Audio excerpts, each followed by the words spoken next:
So if you are familiar with iSpring webinar series, then you definitely know this person. If you don't know what our webinar series are about, so subscribe to the newsletter and don't miss the opportunity to get more useful content. But let's not be too distracted now, because here we also have a very, very interesting and very, very useful session. I can see lots of comments from you guys, and it means to me and to our next speaker that you're very involved and excited and engaged, and I'm super happy about this. So we have Kevin with us. Kevin Siegel is a certified technical trainer, a certified master trainer, and a certified online training professional, as well as the founder and president of Icon Logic. I'm very happy to pass the mic over to you, Kevin. How are you today? I'm doing fantastic. Can you hear me okay? Yes, yeah, thank you very much. Was I fine with the introduction? Yeah, didn't tell you anything wrong? All those certifications make me certifiable, and I love that. So thank you very much. So yeah, it's great. It's great to meet everyone here in the session. I am based in Cincinnati, Ohio. So I'd love to find out where people are. If they will just put it in the chat pod, you can tell me later where they're located. So I am in Cincinnati. So this session is a fun one for me because I am no graphic designer.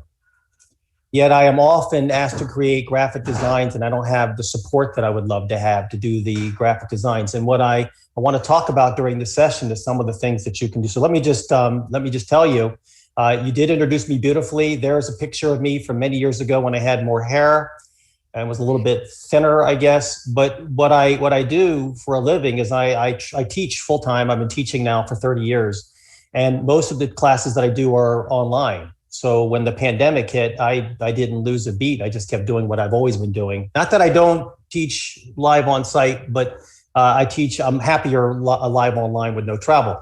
And beyond that, I write books for a living.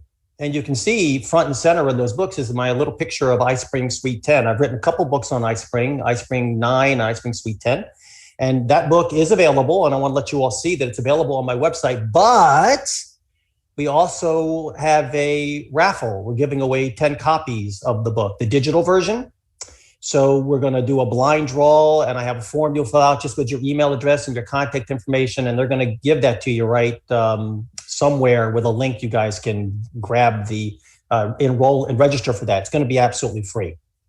So fantastic. Yeah. Fantastic. So let's talk about our session, and you all let me know, and then you guys, you'll send a comment and let me know if this is absolute rubbish or if this is going to be kind of cool.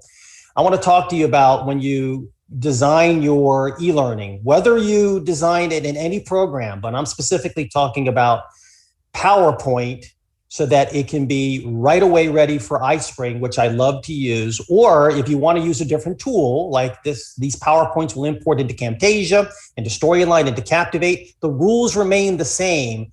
Use good fonts, and we'll talk about what fonts mean, whether fonts convey strength or do they convey fun, trust. Fonts do convey trust. We'll talk about that. I want to talk about colors, and the colors that you use. Are they going to be accessible to your learners with disabilities?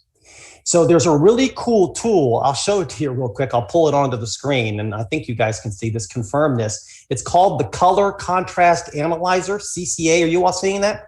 Yeah, okay. So that is a free tool that you can download, Mac or PC, and it'll tell you if the colors you think you're going to go with are going to cause a problem visually with what is known as the WCAG, WCAG. That is an accessibility organization that pretty much says, is your content going to meet compliance standards? Okay. And it's something so easy you can do to make sure your color matches. Let me get that out of the way. I'll come back to it.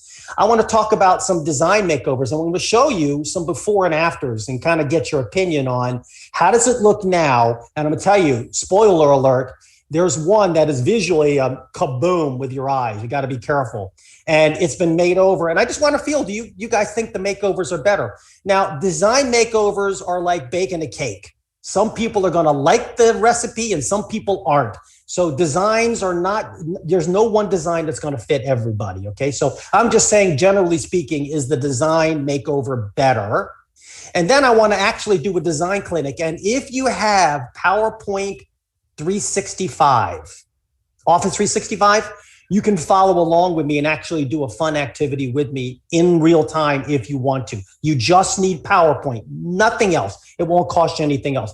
What do you guys think? Is this rubbish? Is this spot on? You guys thinking, no, I'm going to just go lay down for the next hour. What do we think? Are we getting any kind of feedback at all? I know it takes a little bit of a delay for people to comment. So what are we thinking? Is this rubbish? Is it spot on? What are we thinking?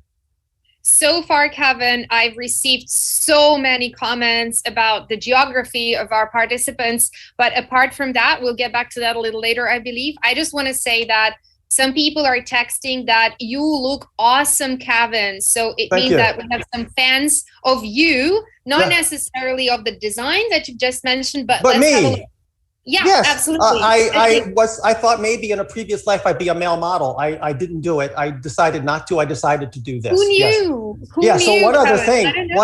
One other thing that we do award cash prizes for the person geographically furthest from me. Don't I understand that you're personally going to give $50 cash?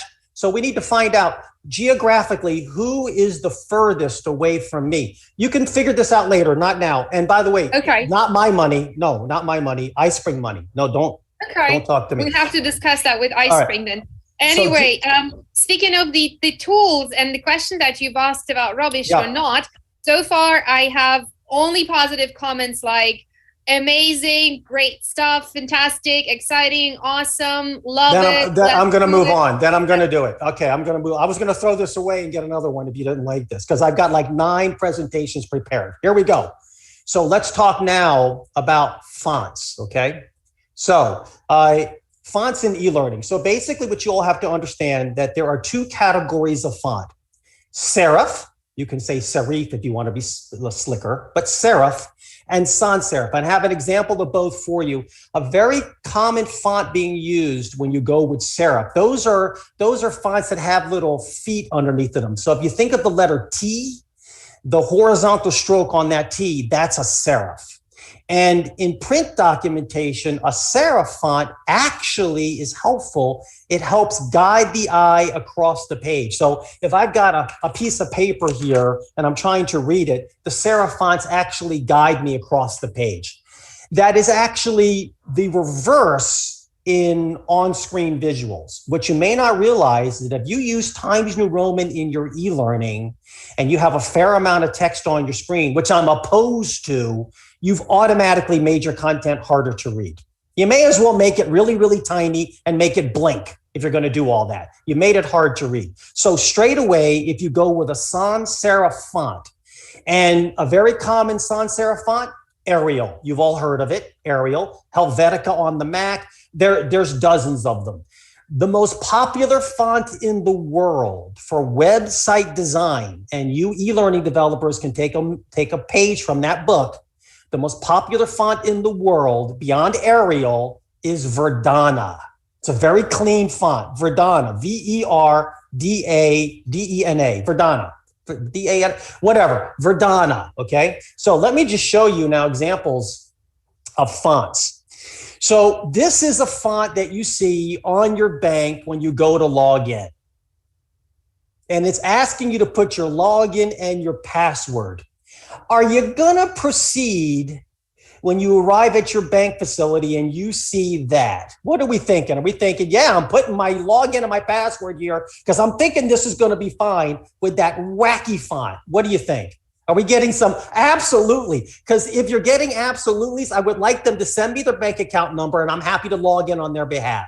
Because me personally, I would not be logging in here. That font is inappropriate for a professional site, right? Do we getting any kind of agreement? Right. Okay. We do have lots of agreement, and they say it looks kiddish. Yeah, it looks like a kid. Now, this was, My Little Pony, log into My Little Pony. I would log in, So I have deep experience in My Little Pony. I had several little girls, and that was like the place we went to. Who's your favorite pony? I don't know. I didn't say I knew the ponies. I said I could log in. I didn't say I knew. Which is the one? Isn't there like superpower pony that could blast No, things? all of them are fantastic. So, okay, all right. fine. So all if right. you're not so, an expert, just continue. No, I'm not. I'm the little pony expert. Now, what about this font on this company? That font is Century Gothic. The name of this company is the International Council for Certified Online Training Professionals. It's a very serious company. Is that font appropriate? What do you all think? Is that an appropriate font? And I'm telling you all, what's interesting about fonts and choices that you make in your e-learning, your organization probably has a style guide. And if they have a style guide, it probably says what fonts you can and cannot use. It may or may not list a font that you should be using for e-learning, which is a great opportunity for you to put your 2 cents in there and say, I'm going to recommend this font or the other. So that's Century Gothic. I really like the look of it. And it does say to me, business professional. Now, if you want to combine fonts, certainly you can do it. And you can see what Rockwell did there with Gil Sans. You see that? So you can mix and match Rockwell, which is that serif font. See the bottom of the R?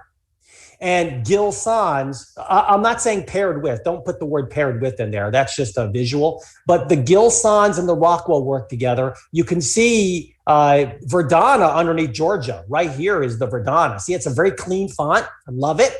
But you can mix and match your fonts if you want to, but just be careful when you do that. And if you're going to mix and match, usually it's serif and sans serif. But over here, the choice was serif and sans serif and sans serif. You see what I'm talking about? So pop quiz, everyone. Serif and sans serif, which one has the feet? Serif or sans serif? Spoiler alert, little bit of a hint. Sans means no. Sans means without or no. Okay, so you should pass that. In French, right? We do have some people from Quebec, so they should be very knowledgeable about that. Yeah. Right. Serif. Okay. Everybody's saying serif. All right. Yeah. You guys, that's one quiz. If you guys take quizzes from me, I promise you'll pass 100%. You know why? I give you all the answers before I give you the quiz. Which, by the way, in e-learning, that is not cheating. If I give you all the answers in front of your quiz, that's not cheating. Learning is occurring, and you should embrace that, okay? My quizzes are not meant to trick you. My quizzes are to make sure, did you understand the content? I'll do anything I've got. Push, bite, kick, to make sure you learn the lesson. That's the goal of the training. So good that we are on long distance now. I feel much more safe. Yeah. We have a question from Lauren. She says, which one was better again, serif or sans serif? For e-learning. Great question, Lauren. For e-learning, in my opinion, sans serif. In my opinion, specifically this font right here, Verdana. You can't go wrong with Verdana. And you know what? At the end of the day, you can't go wrong with Arial either. That's what you do. If someone wants to call you boring because you went with Arial, fine, but your content's readable. Rock on. There's Arial right there. Okay. Perfectly good font. I just think Verdana, the way it was specifically designed for screen reading, and that's the kind of font I go with if I have my choice. Okay. Let's talk about color. So I want you all to take a look at these two boxes and tell me how readable is the one on the left? How readable? So you're proceeding with this questions kind of, implying a certain answer. Okay. Yeah, well, I don't know. I mean, you might be digging the one on the left. How do I know? I speak for no one. I'm just asking opinion here. Anybody think the one on the left is very readable? Are we getting any votes for yes? Because I'd be doing not readable. People are sending us emojis with the no symbol. So I assume this is difficult. And Lauren says it hurts her brain. Please, Lauren, we don't want your brain to be hurt. So here is the perfect example of the color contrast analyzer. You guys are going to dig this. You want to be accessible, don't you? For someone with color blindness? Come on. So I'm going to tell this tool to select the background color. So I use this eyedropper tool, right? Watch how hard this is. This is going to hurt. Oh my goodness. So I just moved the eyedropper to the purple. Boom. Now I'm going to go to the foreground color and get the eyedropper. And I'm going to move it over to the black text. And it really blows up these pixels so I can really see there's the black. And it has failed compliance for single A, double A, and triple A compliance. And when you develop e-learning, speaking of iSpring, it is double A compliant. You want to be at least AA compliant. I think AAA compliant is beyond what we can do. AAA compliant, the only way really to guarantee your AAA compliance for accessibility is to have text, black text, white background, no graphics, no nothing, just text. That's compliant. It'll be read out loud by an assistive device. Of course, I wouldn't classify that as engaging e-learning either. Okay, so now I want to move the color contrast analyzer over a little bit. I'm going to try it again. Eyedropper tool on the purple, eyedropper tool on the white. I just got to get the pixels lined up. And it passes AA standards. Of course, AAA is going to beat you up. It's always going to say you fail. AAA, by the way, is like hiring a home inspector when you're buying a home. And the inspector says, this house is perfect.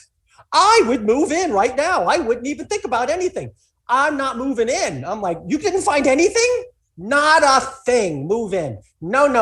AAA means they're meant to bust your chops a little bit. They're going to find something. AA, you've got to be meeting AA standards. Don't you love this tool, everyone? It's called CCA. It's the Color Contrast Analyzer. Google it. It's free for Mac and PC. I'm going to get rid of it. Okay. Now, actually, I shouldn't got rid of it so soon. Let me bring it back. Hold on. It's on my Mac. Now, I'm running a Mac and Windows at the same time. Let me bring it back up. I got rid of it a little bit too soon. I love this implementation of the horse and the graphic. This was a picture from an e-learning we did in Articulate Rise. We use all the tools. We teach all the tools. You want to learn any of these tools, come check it out. I teach these classes. This is a screen on Articulate Rise. And I was really worried about the white text on the black background. Not that I didn't know that CCA was going to be okay, but I started worrying about the word Caesar's Creek getting so close to the white in this horse's face, you know? So what do we think? Is this accessible? It's getting so close. I mean, there's light grass here, you see? I mean, the A and this background right here, is that accessible? Is CCA going to beat me up? What do we think? I'm going to pull the CCA back over. What do you guys think? I mean, specifically, I'm looking at the word and. It's kind of grayish, and right behind it is grayish. You see? That's getting a little bit iffy here. So I'm going to use the color contrast analyzer again. Once again, the eyedropper tool for the background. I'm going to go just beneath the A, try to get some of those pixels. And now I'm going to go to the foreground color, and I'm going to get that A or the D in and. And believe it or not, it is accessible. So I was a little bit concerned because I love the look, but then I find out it's AA compliant. Matter of fact, it's AAA compliant too. And AAA likes to just give you a hard time on everything. So I just passed the home inspection too. So that's awesome. So what's the feedback on that color contrast analyzer for graphic design? Are we getting some general, I love it? Or are we saying this is rubbish too? What do we think? We got very mixed comments. Some people would say, I like the way it looks, but that's just me. The others would say it looks accessible, but the others would also say it's too similar in color for me. So I'd say a bit of a mixture. But what are people saying about the color contrast analyzer, the tool? Oh, the analyzer, they loved it, but that's been too long ago. So we've got already several questions, I got it. A lot of comments, etc. Okay, I know it's a lot of scrolling for you, right? So again, it's free, Google color contrast analyzer. Okay, let's talk about design makeovers, all right? And some of you might be guilty of some of these design catastrophes. Here's one. Now, I want you to focus on this part right here. This would be in a PowerPoint slide, okay? Not the overall slide, just the middle here. I tried to make it relatively small. So this is an example of a bulleted list in PowerPoint. And I would label this as a thing called death by PowerPoint. And I'm going to almost promise you all that some of you have done this. A headline with a bunch of bullets. And then what do you do as the facilitator? You read that content out loud. Don't you think that your audience can read that and they've already read ahead of you? Here's the other move people make. They have these bullets fly in one at a time to match what the narrator's saying. So you don't have my permission to read this bullet until I've had a chance to read this one to you. You seen that? You've seen it, right? You guys have seen that technique where it's a bulleted list and you just read it? That is an e-learning disaster because it has been absolutely proven. And in my experience, I've been doing this e-learning for 20 years, more than that, actually, 25. that if the voiceover audio on an e-learning screen or in a live class, the presenter simply reads the screen, your audience goes, are you kidding me? Let me go to Google and let me go to Amazon and finish my shopping because I don't need you. I can read the screen, right? And in e-learning, it is absolutely going to be a distraction for the learner because the learner is going to say subliminally, should I be listening? Should I be reading? I don't know what's going on. Oh my God, I just missed some of the content. Close it. It's not working. So don't do death by PowerPoint. Let me show you the exact same information on this screen. What do you guys think? A little bit better? A little bit better? And are you all going to tell me you couldn't put this slide together? Come on. You know what it's doing? Using icons, graphics in place of what you wrote on screen. So believe it or not, this and this are bulleted lists. This is a boring bulleted list, and this is eye candy. And my recommendation is you do this, iconography. So I have a question for you all. There's a narrator speaking about all this. During this lesson, you're going to learn about student hardware. We really spent a lot of time speaking about computer and the internet. You've got a blah, blah, blah, blah, blah. Where is that content? Because it was here. It's not here. Where did it go? Anybody? Where did it go? Let's give it a couple of seconds to see because we have a little bit of a delay, but okay. I would like to say that a lot of people agree with you that it is death from PowerPoint, absolutely. And do they people love, of course, they love the icons. And now we're starting to receive the answers. Abraham says it's conceptualizing the idea. Damaris says it's in the speaker notes. Parrot says boom, icons. Boom. But right there, who was the one that said, who's the one that said in the speaker notes? Lots of people, actually. The first one was probably Damaris, but I'm sure it was just a matter of seconds that other colleagues such as Regino was saying about facilitator notes, Dara, Anna, Juventus, many others. Yeah, but you realize we can only award the $1 million iSpring dollars to the first one. We also have this question about the furthest point from you, geographical distance. I've also prepared the winner here as well. Yeah, the money. Millions of dollars being exchanged here. Millions of dollars. And by the way, the money value in your world versus iSpring world might be a little bit different. I would not spend that money. I would think about what's the exchange rate. It could be just pennies. You might even owe money. In any event, the speaker notes is correct. So you've got somebody talking about what's happening on the screen. That's the narrators doing the heavy lifting. Listen, if your PowerPoint slide has everything right on the slide, what do they need the presenter for? But if you want to present the speaker voiceover,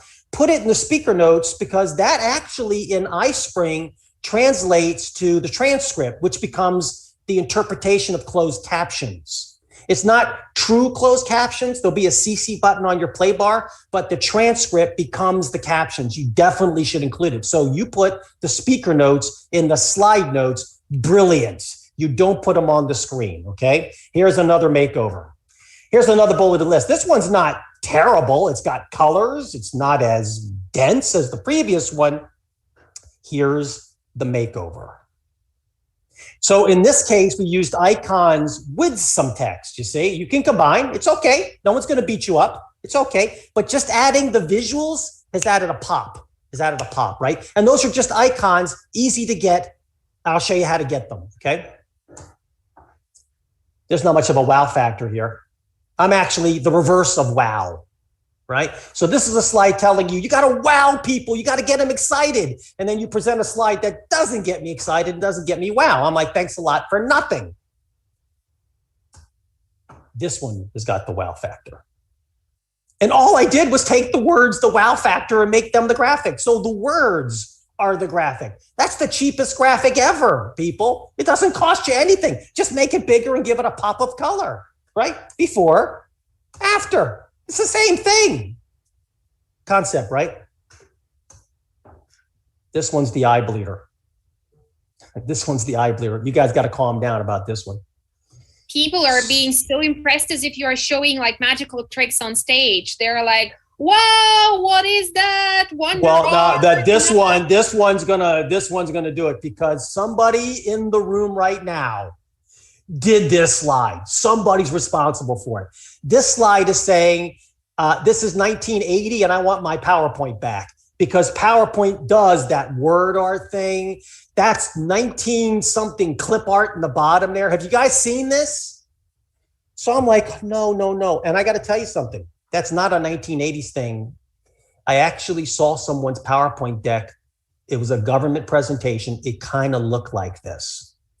And I just went, oh, these, and you're talking, it was 80 slides that were very similar to this. So the only good thing was it was consistent, consistently bad, but consistent, right? So now prepare yourselves.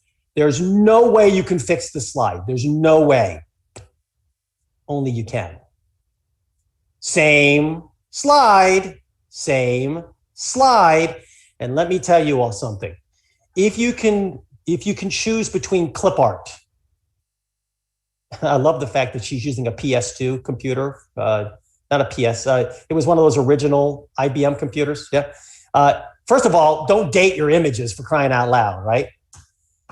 If you can choose between clip art and photographs, you always go with photographs. Personally, photograph of a puppy because you get that emotion, right?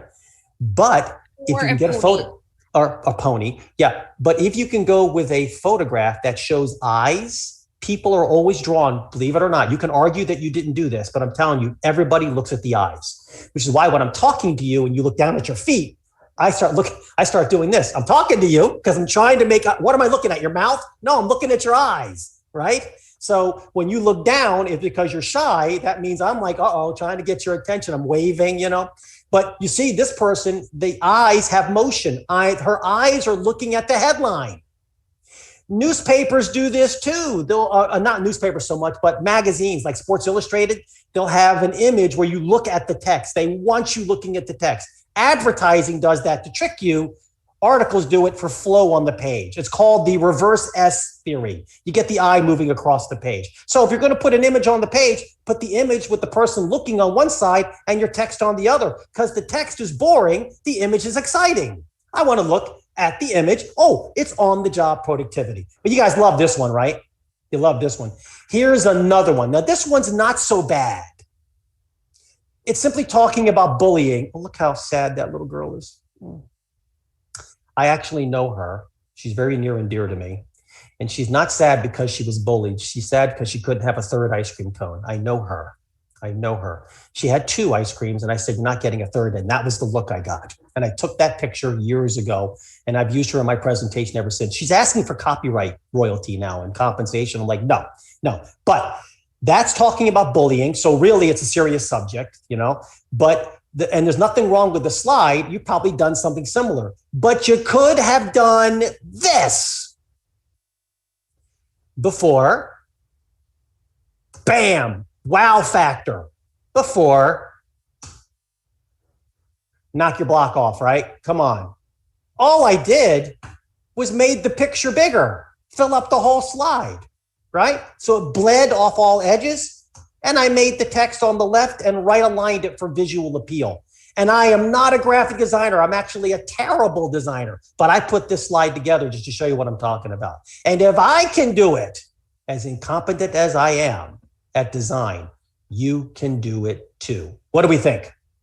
We digging this? So far, I'm receiving a lot of comments that, for example, from Celine, that she's having surprisingly a good time because you, Kevin, are so funny. And a lot of people agree with her. I don't know what she's talking about. I'm not trying to be funny. I'm a very serious person. This is a very serious subject. You all should remember that. So there you have it. All right. No, I'm just kidding. Listen, so isn't it cool that you all can, thank you for those comments, by the way, that's really nice, that you all can create these designs without a lot of work, right? So let's talk about a clinic we can do together. So this is going to be hands-on in a second, okay, folks? We're going to do this together. We're going to create a presentation on puppies, okay? And here is my slide. I'm only going to do 2 slides, but you get the idea. I have this slide and I have this slide. What do you all think? Visually beautiful, right? Visually beautiful? we'll go with this. My presentation today is on raising puppies. And during this lesson, we are going to learn everything you ever wanted to know about puppies, but we're afraid to ask, specifically feeding your puppy, playing with your puppy, housing your puppy. I just ruined life, didn't I?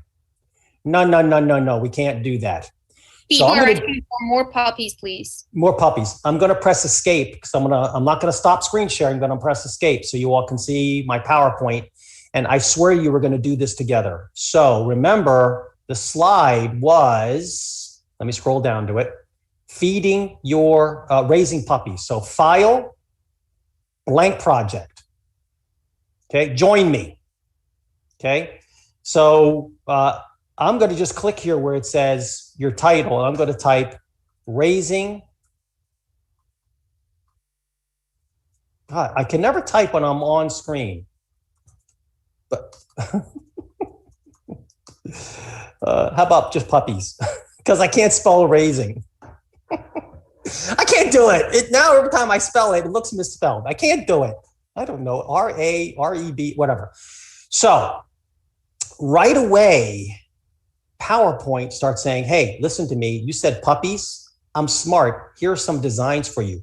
Look at that. That for me, I'm like, wait a minute.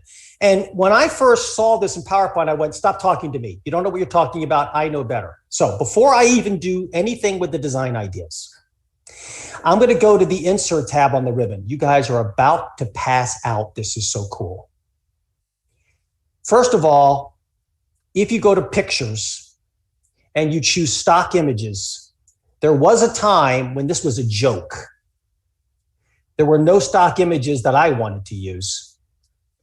But let's see what they give me now. I'm going to type puppy and press enter. And it gives me puppies that are royalty-free, copyright restriction-free, under Common Commons. You're allowed to use them. If you do a Google search for puppy, that lovely puppy that you put in your presentation is probably copyright limited. And in the United States, I can't speak for other countries, but in the United States, every violation of copyright per instance is punishable by a fine. And it used to be the fine was a smack on the hand. Don't do that. Not anymore. They crack down now. What do you think the fine is per instance? Anyone want to give me a number? Maybe there's not too much of a delay. What do we think? I'm sure we're going to get some of the guesses very shortly. Just let's so far choose. How are we going to choose a puppy? Yeah, you actually just type the word puppy. I'm going to pick one. Yeah, in just a second. So we're receiving the sums already. Starting anywhere from $500 to the biggest amount was $50,000. The right answer is $35,000 per instance. So it's no longer $500. Okay, I might do it because I really like that picture. But that's per instance. You got it out there twice, it's $1,000. No, it's $70,000. Bottom line is, if you don't know where that picture came from, don't use it. Assume it was gotten off the internet, and people actually make a living for finding people who use their images unauthorized, and they sue them, and they say, okay, it's not going to be $35,000. I want to be nice. Pay me $5,000. Pay me $5,000 now. I'm going to go to the copyright office and get a lawyer. Now you're going to pay $35,000. So you'll pay the $5,000 because you're like, I made a mistake. I'm sorry.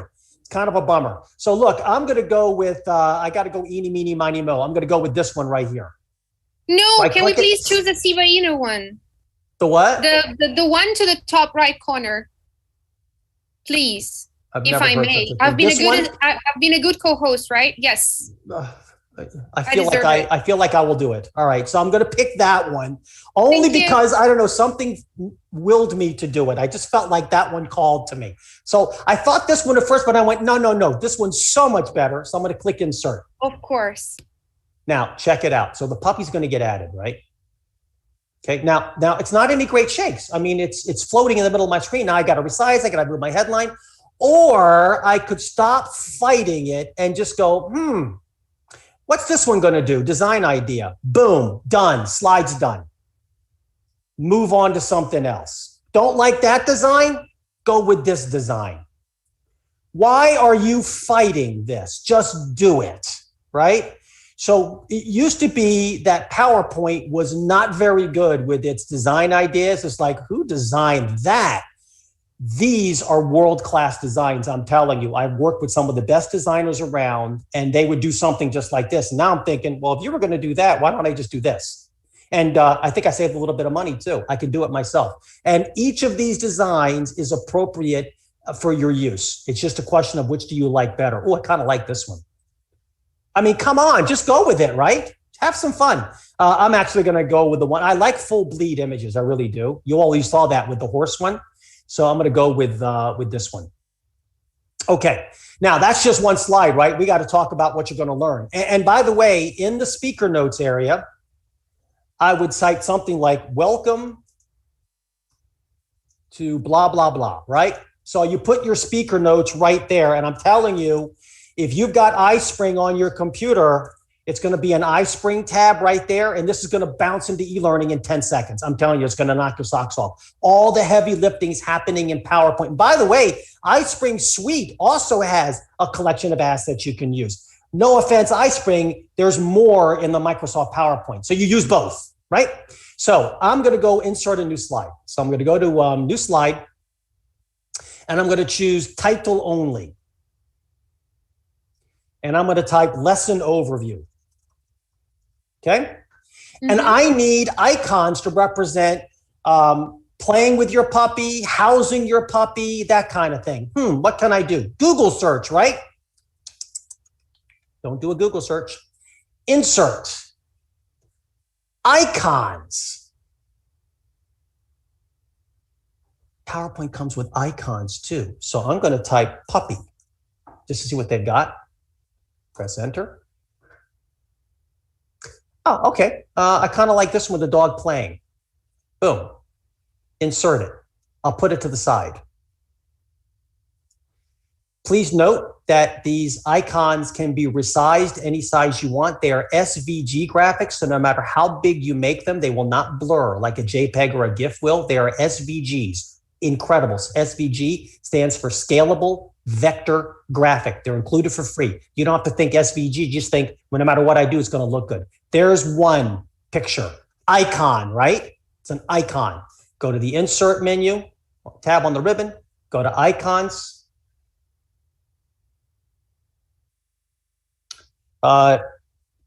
Food bowl. Let's see if there's one called food bowl. Just checking, we have about 20 minutes left before the end of the time assigned for this exact session. So just want to make sure we leave time for questions because we've got tons already. Yeah, well, we're going to leave it. We're going to be done here in just a couple of minutes. I'm right with you. So here's a food bowl. Okay. Icon number 2. I'm so stressed out trying to come up with these icons. Insert icons. This comes with PowerPoint 365. This is not anything I added special on my computer. I just clicked update and go, oh, look what we have. Let's see, dog house. Oh, I did hose. There's a dog house. And I'm using similar looking themes, although you can change the colors of these assets here in PowerPoint. So I got 3 icons on the page, right? And I'm thinking I really want it to look a little bit better than this. Oh my goodness, look. Design idea. Boom. On to the next slide. Anybody need a moment? I mean, come on. We need to process this information. We definitely do. People are writing like, oh my God, this feature makes the work so much easier. That is just so nice. Wrapping my head around and oh my God, saying we all deserve it. Yeah, I didn't do anything on the slide except type 2 words, lesson overview. PowerPoint pretty much did the rest. And listen, I know you got skeptics in this room when they go to the assets, so they go to insert. Let me just make sure you guys fully understand. If I choose icons, PowerPoint has cutout people that you can use as guides. Thousands of them. Thousands of them. All walks of life, including this dude, my personal favorite, the angry tech support guy. Look at, I actually would not call that guy But I think he's hysterical with his horrible green shirt and that horrible face like I'm going to kill you right now. But if that still hasn't kind of iSpring tech support. No, iSpring does not like. They've all actually been really nice when I've talked to them. But if I haven't convinced you yet, this is going to do it as I wrap up my live demo. Stickers. You even have stickers. And who doesn't like stickers? So you print these out on the paper you get from the store, and you can actually give these to your kids. There's another thing. I think Microsoft, they love you. You can beat them up, right? You beat them up for what they do wrong. It's Microsoft, blah, blah, blah. But they did it right with PowerPoint. I still think Microsoft Word's a piece of work, but PowerPoint, and this works directly with iSpring. This goes right into Captivate. This goes right into Storyline. If you need help doing any of that, I can help you. Sign me, put me in, coach. I can help you out. Now, I just want to go back to my presentation. This one's going away. Say goodbye to this one. I'm not even going to keep it. I hardly did any effort on it at all. And I'm going to go back to my other presentation because this is where I left off, this slide right here. And I'll preview from this slide, and you can see how to get a hold of me should you need to. I'm on LinkedIn. I'm on Twitter. I don't tweet a lot. And when I do anything in these social media, it's not that I said, oh my God, I had a great hamburger last night. I don't think anybody cares about that. I talk about the tools that I'm using. So get in touch. There's my email address. Now, what questions do we have? Okay. Do you need a second to, catch your breath? I've got pure whiskey here. I'm good. Oh, fantastic. That's why I love the non-transparent mugs as well. Anyway, right. Let's continue, guys. I'm sure you have lots of questions apart from those that you've already posted.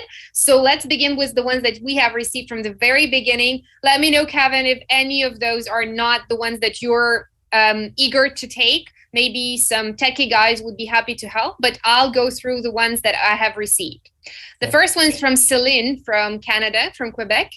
Can we get back to the corporate visual guide? My question would be how to negotiate with the client when their fonts and colors are not appropriate for the UX. Okay. So you present them with facts that I've just told you, because people contact me all the time and they say, what is your opinion? Because I'm just going to repeat that to my client. So if someone says, where's your research? You say, I don't have to. I talked to that guy. He's been doing it for 25 years. And my research is my students who tell me this was difficult to do. So when we approach a client, look, at the end of the day, I'm not looking to get into a fight with the client. Okay. If the client says, I hear you, but I want to use this font, then that's it. But what I do, and you got to decide if you can do this, when we do contracts for e-learning, I say, look, that font's a mistake. That font is really unprofessional, in my opinion. You're paying me for my opinion. So I will do what you say, but I want you to sign this waiver right here, this waiver that says, I told you not to do this and you're going to do it anyway. Then we're cool. Because you know what's going to happen. At some point down the road, the blank's going to hit the fan. You fill in the blank for the word blank, and you're going to get blamed for that bad font. You are. And the client's going to say, you didn't have my back. You didn't tell me. If the client says, I hear you, I respect you, I want to use this font, cool. We've been told to make all kinds of decisions in our e-learning that we are absolutely against. The only thing we can do now is recuse ourselves and say we're not going to do the job, or we'll do it, but you tell everybody we didn't make this decision, okay? As nicely and politically sensitive as you need to be to make that message. I'm more of a blunt force instrument, so you don't say it like I just said it. You say it the way you need to say it, okay? I hope that's what you were looking for. All right, thank you very much, Kevin. One more question is from Kate. Where is the link for a raffle? Oh, the raffle. You guys have that, right? You guys are going to send them that link? I hope so.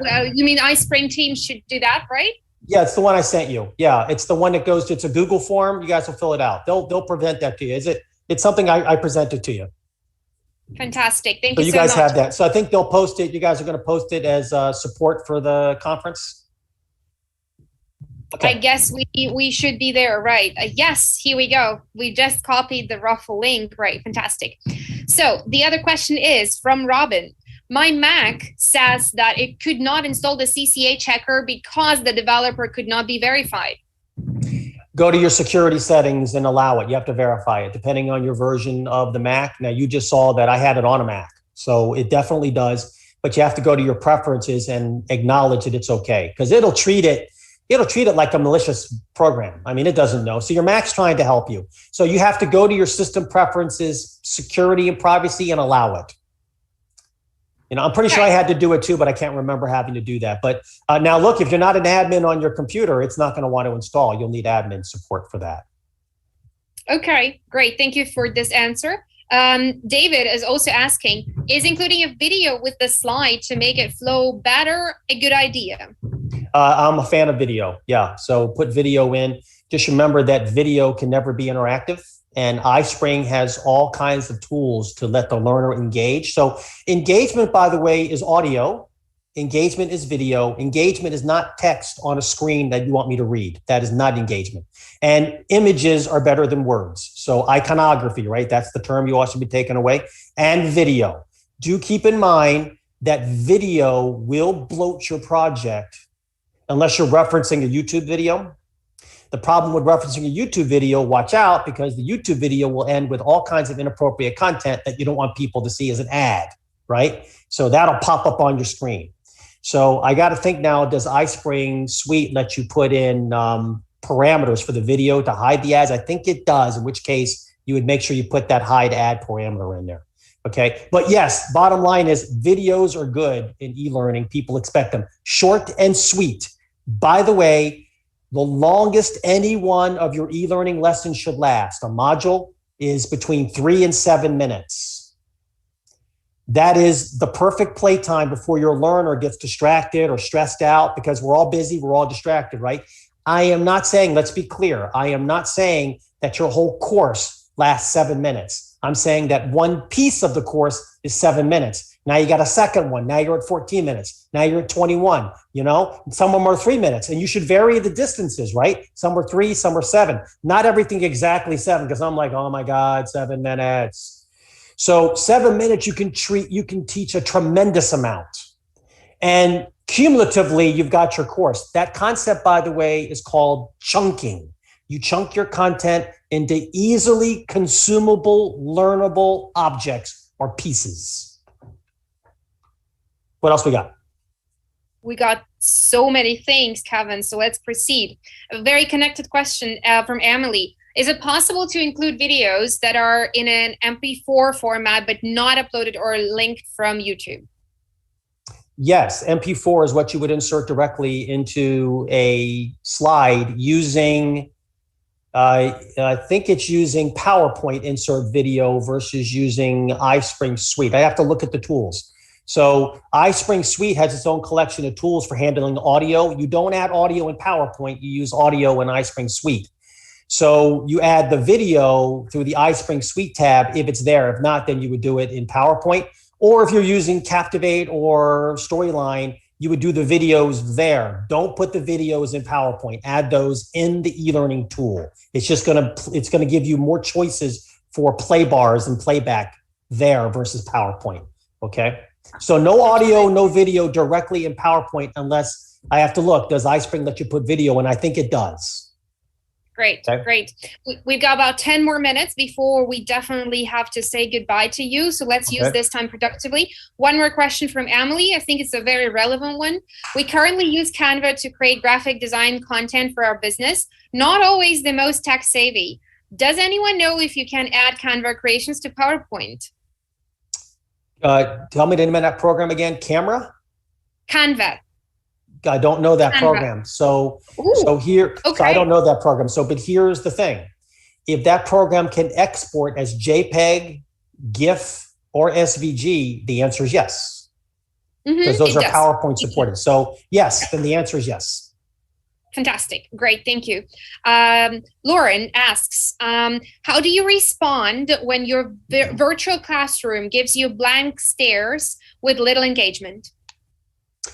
I actually have a class on the Icon Logic website. It's called the Certified Online Training Professional Course. And we actually teach you what to do with disruptive students and with students that aren't engaged with blank stares.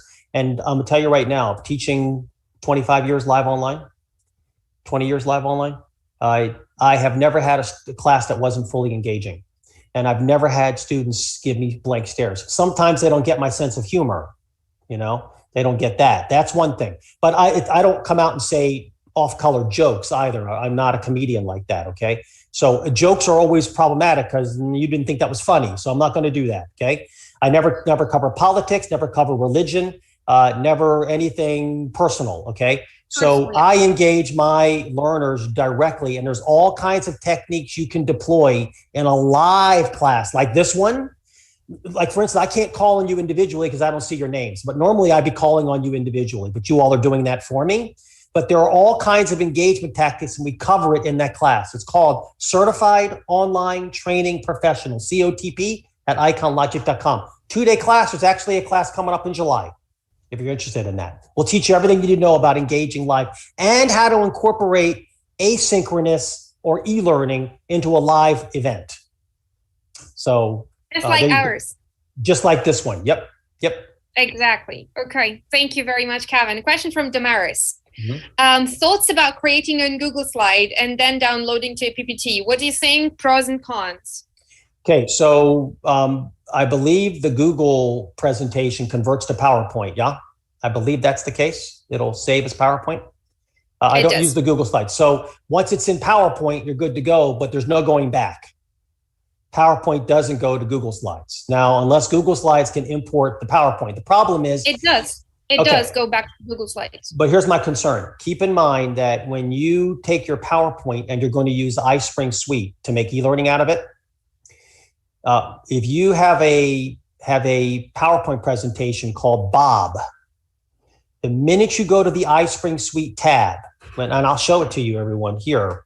The minute you go to the iSpring suite tab, which is right here, and you start doing anything on these tabs, the minute you do anything, a folder gets created called Bob.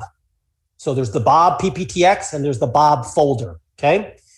That Bob folder contains all the iSpring suite assets. You start going from PowerPoint back to Google, Google back to PowerPoint, it's gonna wreck with that relationship in that Bob folder. So certainly you can start in Google and create your presentation, come into PowerPoint, but don't go back and forth. I think you're going to mess up that relationship, okay? It's a strange relationship, but you think about it, iSpring Suite is making e-learning out of your PowerPoint. Where is it putting all of its assets? It's not putting those assets necessarily on the slide. So if you start adding audio in PowerPoint, and you can see here on the iSpring Suite tab, there is record audio or import audio, right? So if you start doing that, and by the way, I don't see video here. So video is going to be handled in PowerPoint, insert video. I just had to remember whether that's an iSpring Suite thing. So the minute you start using these tools, like a quiz, PowerPoint does do quizzing, but it's not going to report data to a score and compliant LMS. So you put the quiz in iSpring Suite, awesome quiz. But the minute you do that, you've got the Bob folder, you see? So don't go back. So at the heart of your question was, can we start this in the Google tool? Yes. Take it down to PowerPoint? Yes, but don't go back. Okay. Right. Thank you so much for that. One more from Khadija. I have sent you a request on LinkedIn a long time ago. Would you please accept that? And I've received also many other comments in a similar way. So I thought I would just raise this to attract your attention. We've got lots of fans of yours already. And after today's presentation, we've got even more. So please accept their requests on LinkedIn. They're very excited to talk to you. So Khadija, send that request again, because I accept, I think, everyone. I'm non-discriminatory. If you want to follow, accept. Even the ones who start advertising to me right away, I accept them all.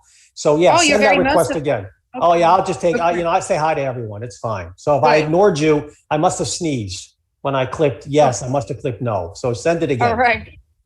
Let's take 2 more questions and then proceed to the final remarks.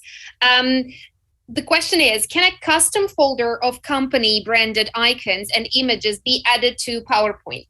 Absolutely. And as a matter of fact, my lead designer, she has a PowerPoint presentation called Icons, and it's nothing but icons she's created.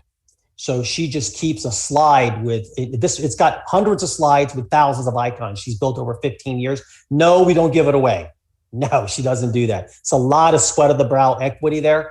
So she has a PowerPoint presentation called Icons. They're SVG graphics. She copies and pastes them into a presentation as she needs them. If she can't find it through Insert Icons, she goes there and she can recolor them to corporate brand as she needs to.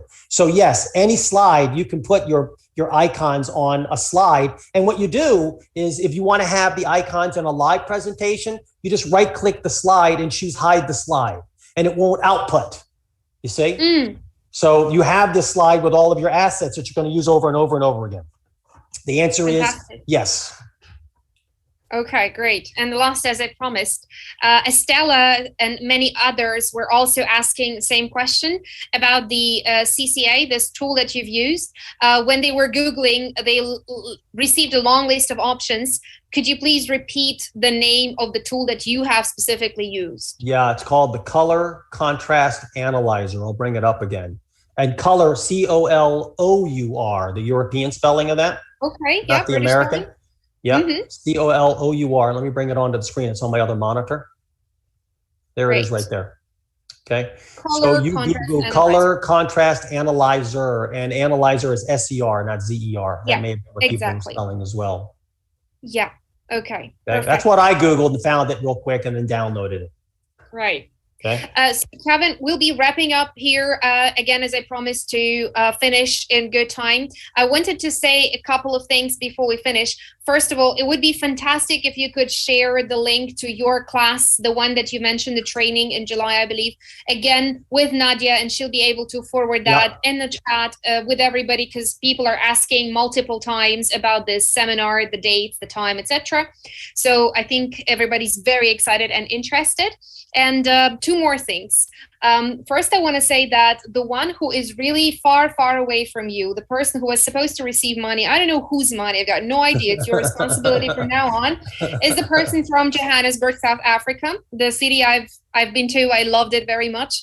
We've been visiting with my husband. It is, I don't know exact number of miles from your city in Ohio, but I've just generally checked Ohio to Johannesburg. It's about 8,330 miles away from you.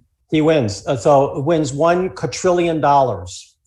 Right. In X number of Monopoly money. So you win only pride, not prize. How about that? Because you win.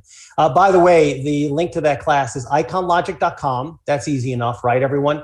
And at the bottom of the page, it's in a feature class, online training professional certification. That is the certified class in July 21st, 22nd. There's more coming up. We got more on the calendar. That's the one available right now. Okay. Fantastic. So that's the class we're talking about. It's got the full description there and all that kind of good stuff of what that class covers. I would like to say that I really need to apologize to everyone whose comments, jokes, questions I haven't read out, just simply because we have received so many of those, and we have received a peak number of viewers. 185 people were watching us almost all the time. Very sustainable number of viewers during this live streaming. And I'm sure we're going to have more people watching the recording, because this was a fantastic content. And the very last comment of mine is that I have received an incredible number of compliments and words of thanks to you, including myself. It was a pleasure. It is a bit tiring working in front of the camera with not seeing anyone, literally not seeing anyone apart from one speaker all the time, and it's draining, but you've given me so much energy. I can't even imagine how much energy you've given to the attendees. So many thanks, Kevin. All right, awesome. Good to meet everyone. You guys stay in touch on LinkedIn, and you can send me emails if you have follow-up questions, okay? Email address is on the screen right now. You guys have a great rest of the conference. Enjoy yourselves, huh?